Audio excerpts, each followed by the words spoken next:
Hi mga preni! Gusto mo ba ng pangmeryandang mura at kakaiba na gawa sa kamote? Sobrang dali lang nitong gawin. No bake ito mga preni at hindi lang yun. 3 sangkap lang ang paghahalu-haluin mo at meron ka ng not ordinary na pangmeryanda. Marami akong binili pero kukuha lang ako ng saktong pangmeryanda namin. Ayan, okay na ito. Timbangin natin para malaman ang sukat. Wow, eksakto! 500 grams sweet potato. Hugasang mabuti at ilagay ito sa pot. Puputulin ko ito para mabilis maluto ang loob. Yan, ganyan lang. Lagyan ng tubig na sakto lang sa pagpapakulo. Takpan at ilaga ito ng mga 20 minuto over medium heat. Ayan, malambot na ang kamote. Patayin ang apoy at tanggalin sa kasirola. Palamigin ng bahagya at balatan. Mas okay kasi kapag luto na sa kababalatan para wala ng dagta. Ayan, tapos na. Durugin gamit ang masher or pwede din naman ang tinidor. Durugin lang hanggang sa maging pino. Lagyan ng 3 tablespoon of sugar. Any color of sugar ay pwede. Haluin ito para ma-distribute. At lagyan din ng 4 tablespoon all-purpose flour. 3 sangkap lang ito mga preni, kaya napakamura ng reseping ito. Haluin. Mas mainam kung gamit ang malinis na kamay sa paghahalo para ramdam mo ang smooth nito. Form into a balls, then i-flatten lang ng bahagya.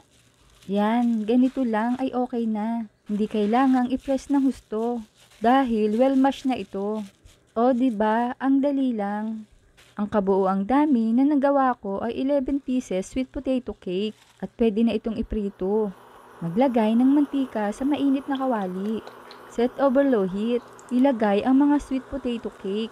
Lagyan ng space para madali itong baligdarin. Tapos gagamit ako ng tinidor at lalagyan ko ito ng design sa ibabaw. Pwede din namang walang design pero mas maganda kasi kapag may design ito. Dagdag appeal. Baligtarin ito para maluto naman ang kabilang side. Iprito hanggang maging toasted brown ang ibabaw. Mas masarap kasi kapag crunchy ang labas nito.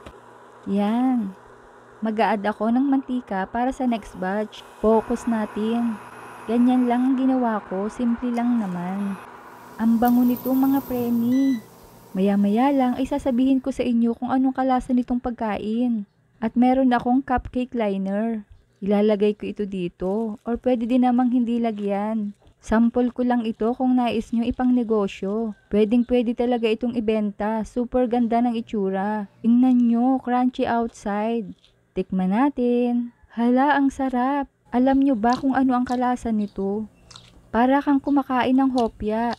Pero ito, malambot ang loob. At ang sarap mga preni. Recommendable recipe ito. Solid talaga. Kaya i-like, i-share at i-follow nyo na ako para updated kayo sa mga reseping ibabahagi ko pa. Huwag kalimutan, cook with love. Thanks for watching. Bye-bye!